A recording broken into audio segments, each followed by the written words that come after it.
This is the first lesson in a short series of lessons I'm going to do on deconstructing your pentatonic scale shapes in a way that you can move them all over the fretboard and build phrases without being stuck in the physical patterns that we tend to learn, the box patterns and the 3 and 2 patterns.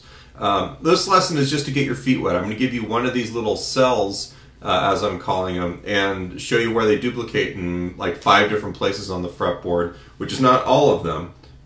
And then I'm going to give you a lick to kind of go through all of them, just to get your feet wet with this. And then we're going to be a little bit more comprehensive in the next lesson. There are PDFs, printable PDFs, not only of what I'm going to give you here in this lesson, but also a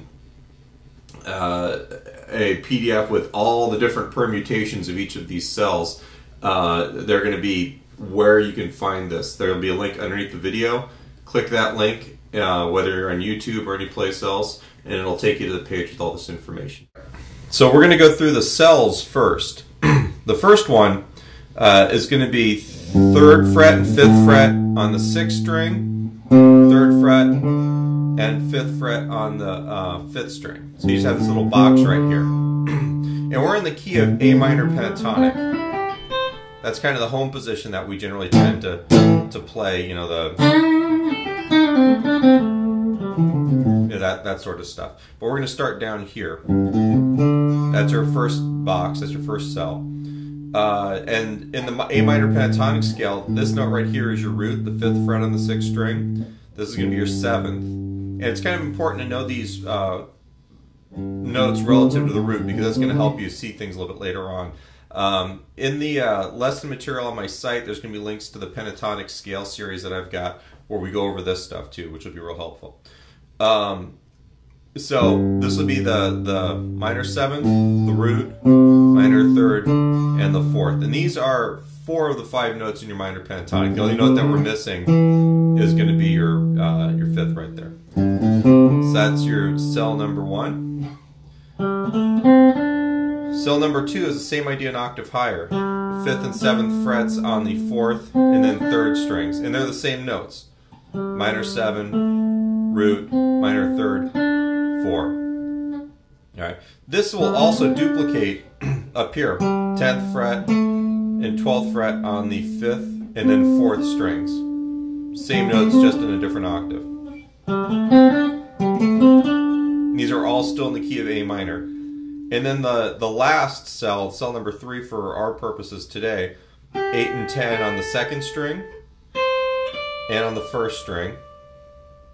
And then we're going to go 12 and 14 on the 3rd string, 13, 15 on the 2nd string. All right, now the layout of the instrument kind of makes this happen. You know, if you tune your guitar notes on the 5th fret, when you get to the 3rd string, the G string, you have to move back 1 fret to get the note on the 2nd string. That's because the guitar is tuned in 4ths, 4ths, 4ths, and that's a 3rd right there, and then back to 4ths.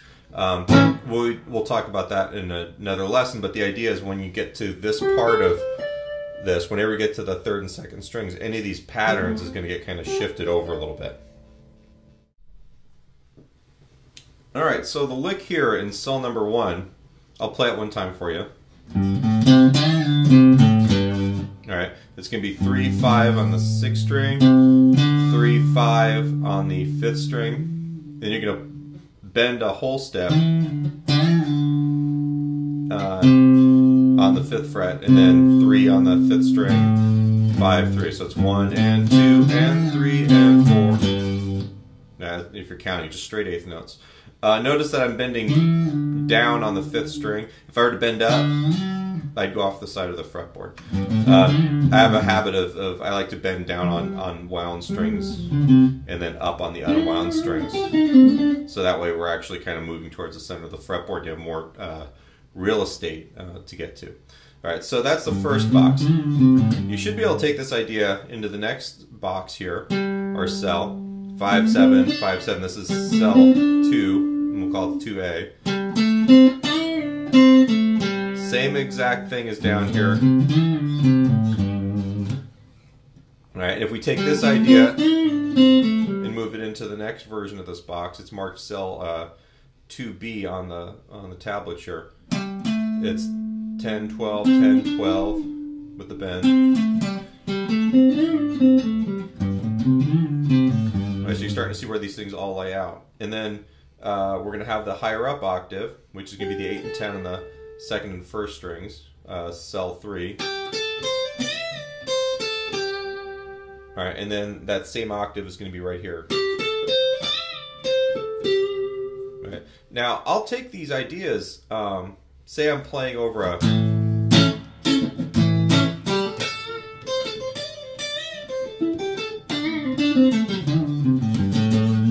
I'll kind of work my way through them and actually build phrases.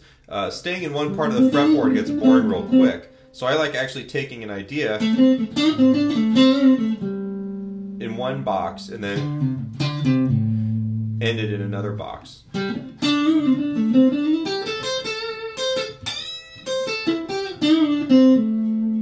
So it's a little bit, it's kind of a neat way of building phrases that actually kind of go someplace other than just kind of in one little area.